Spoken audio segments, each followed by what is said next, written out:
kita relaksasi dulu sebentar ya. Coba letakkan tangannya di right. Put your hands on your knees. Right. Put your hands on your knees. Letakkan tangannya di lutut. Kemudian close your eyes. Close your eyes. Close your eyes. Nice. Sekarang take a deep breath.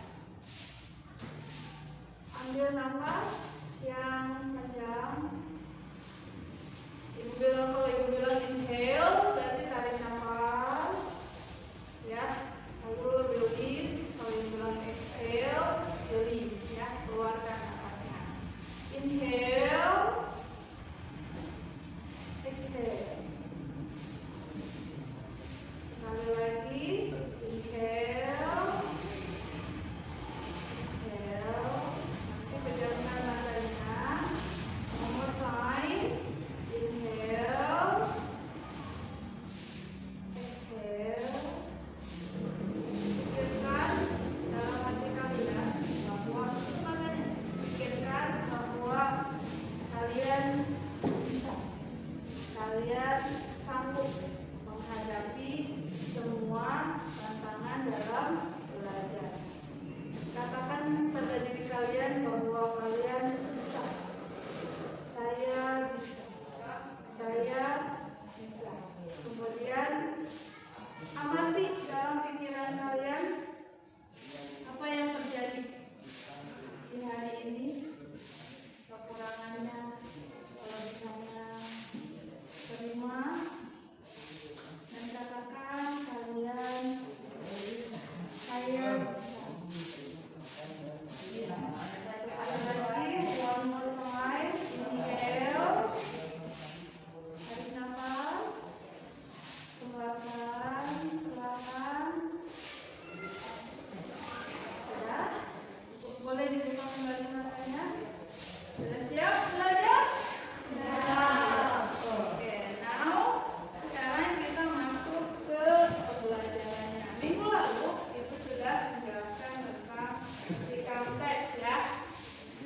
Ya, kalian sudah belajar tentang recap text. Nah, hari ini kita akan coba membuat recap text. Ibu akan bagi kalian ke dalam beberapa kelompok. Boleh berdiri sendiri kelompoknya, mau berdua, bertiga, grup WhatsApp kalian, ya. Nanti kalian bisa discuss.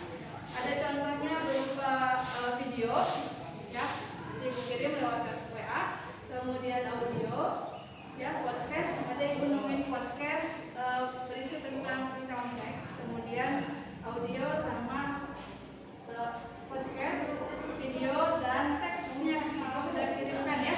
Nanti di WhatsApp akan ibu kirimkan. Kemudian nanti kalian berdiskusi bersama kelompok kalian, berdiskusi tentang teks tersebut sampai kalian kemudian kan sudah tahu bahwa recap text itu story about your past experience, ya, cerita tentang pengalaman kalian di masa lalu. Jadi nanti ketika berkelompok, berdiskusi kelompok, kalian bersama kelompok kalian menceritakan pengalaman menarik yang pernah kalian alami. Nanti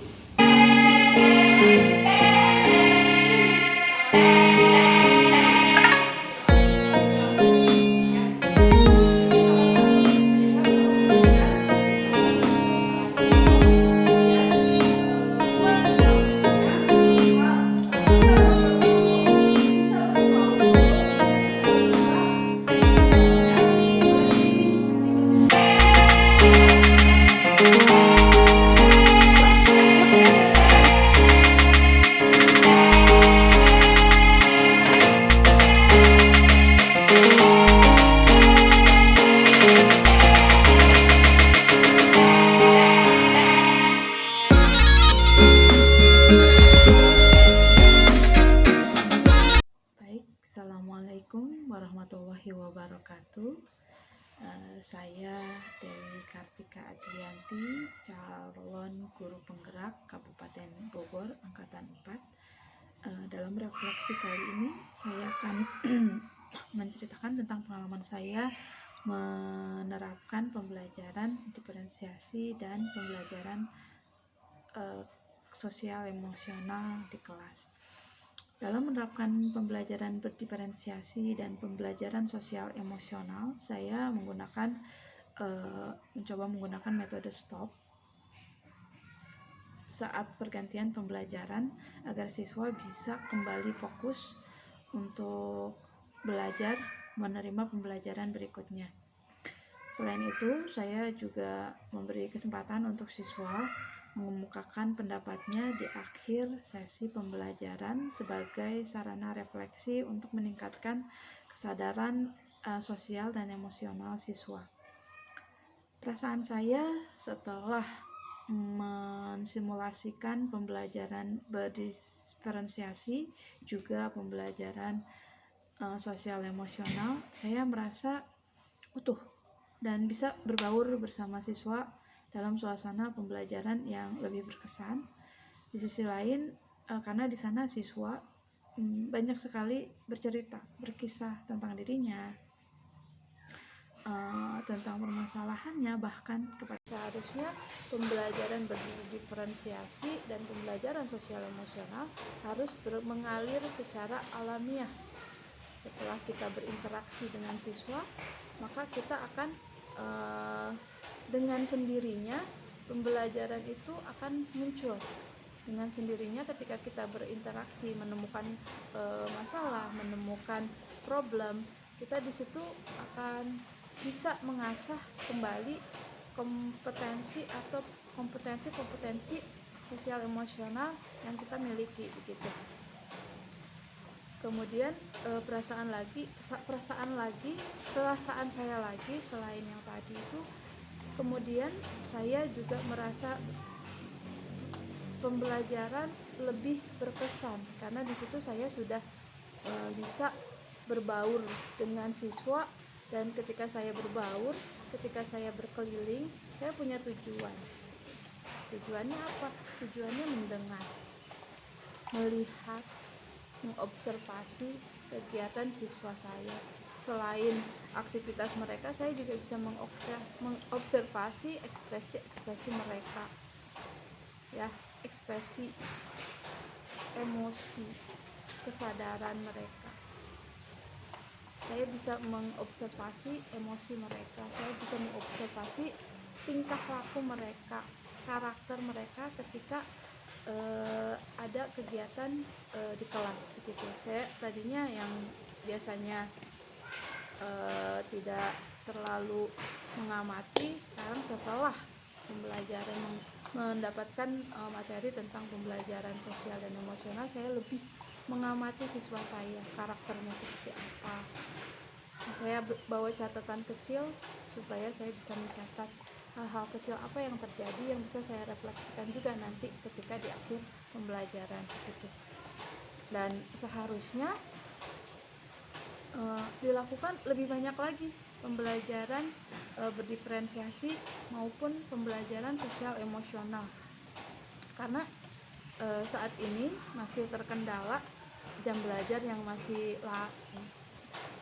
daring atau luring, antara daring dan luring. Kemudian belum lagi sekarang siswa saya yang kelas 9 itu sedang menghadapi ujian sekolah.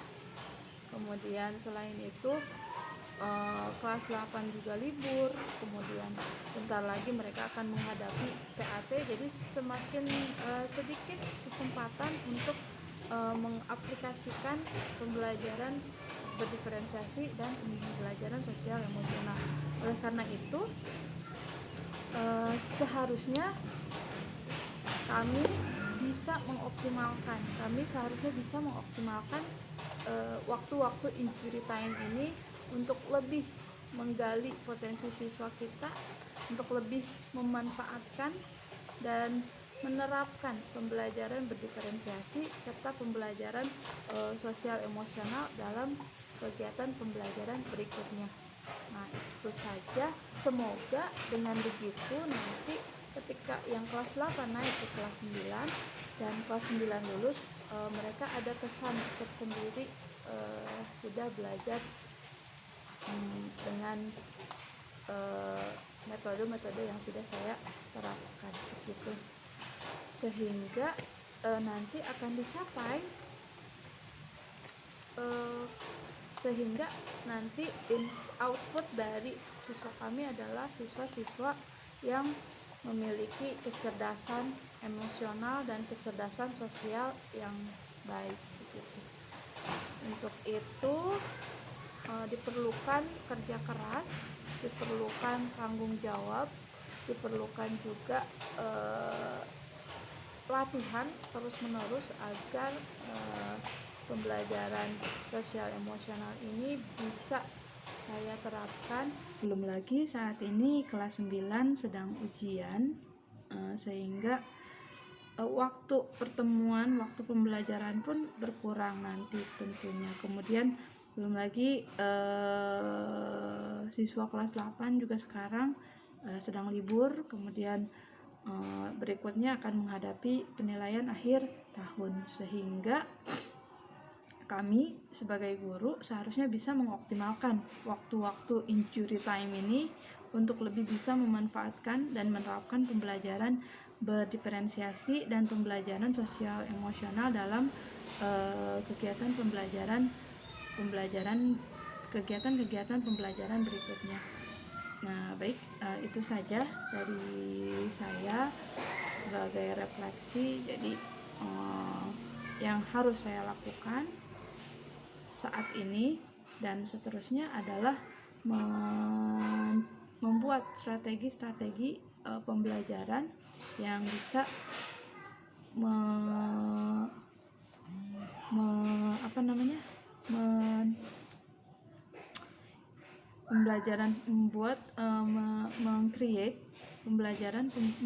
pembelajaran yang terintegrasi dengan pembelajaran sosial,